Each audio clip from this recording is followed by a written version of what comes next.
الله رسول کریم نن ښار کې د باجوړ چې څومره مذهبي قیادت دی د هغې ډېر په یو خوشګوار موډ کې چې دی ماحول کې ملاقات وشو، مجلس وشو او یو ډېر ښې فیصلې پکې وشولې.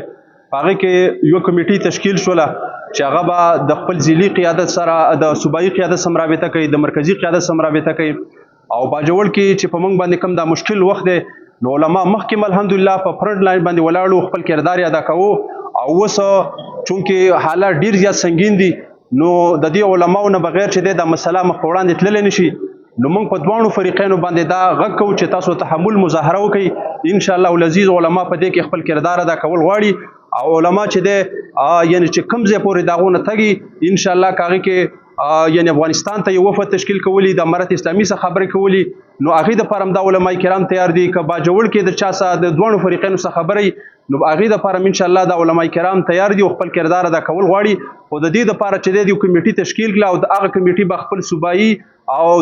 د مرکزي قیادت سره رابطه کوي او د هغې په سفارشاتو په رڼا کې به انشاءالله العزیز ډېر یو منظم انداز کې چې دی د مسله مخ په وړاندې وي. نو موږ د ټول باجوړ ولس ته خوشخبري ورکوو چې انشاءالله العزیز دوی ډېر په منظم انداز کې به دا مسله د حل کولو دپاره کوشش کوي او انشاءالله العزیز زموږ امیدونه دي چې دا جرګه او دا چې کومه کمیټي ده دا به په دې کې د باجوړ په امن کې انشاءالله ښه یو مثبت رول ادا کوي انشاءالله.